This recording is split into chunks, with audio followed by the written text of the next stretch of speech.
WhatsApp-қа аватарканы қалай жасаймыз? Бұл үшін Google-ға кіреміз. Google-ға кіреміз да, фон для аватарки, круг деп іздейміз. Сонда міне неше түрлісі шығады. Для Instagram дегендер прозрачный фон. Осы жерден өзіңізге ұнаған бір фонды скачать етіп аласыз. Мынаны үстін басса шығады. Добавить фото. Галереяға сақталды.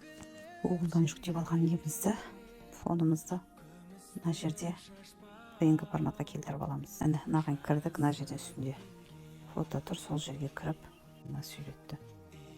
Осыны мына ортадағы нені басатын болсақ, мына жерде жойылады. Тек қана ақ кетті де PNG форматы сақталады. Стрелканы басамыз, төменге скачать етіп аламыз. Міне скачать етілді. Көрдіңіздер ме? Бұны PNG формат дейді.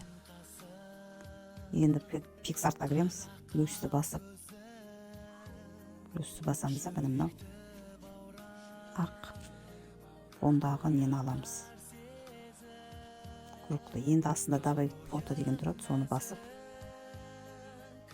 түскен суретімізді қоямыз. Міне добавить. Мына жерге қоямыз, былай үлкейтеміз.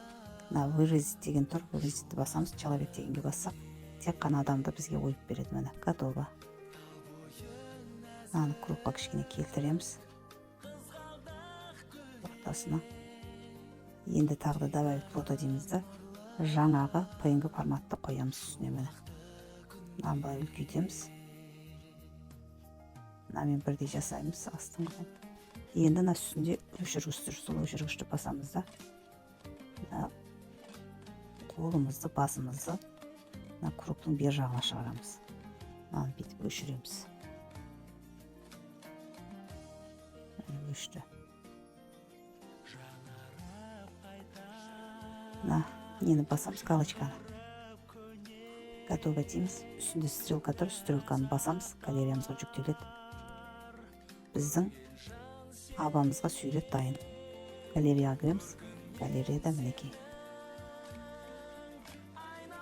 Оны абамызға Instagram-ға, WhatsApp-қа, TikTok-қа, YouTube-қа, Google-ға, барлық желіге негізі бірақ суретті қойған дұрыс болады. Өйткені онлайн форматта біз отырғандықтан бізді әртүрлі суретте адам тани бермейді. Бір суретте болса, әр желіге кірген кезде, мен мына кісіні көріп едім, ол қай жерде болды?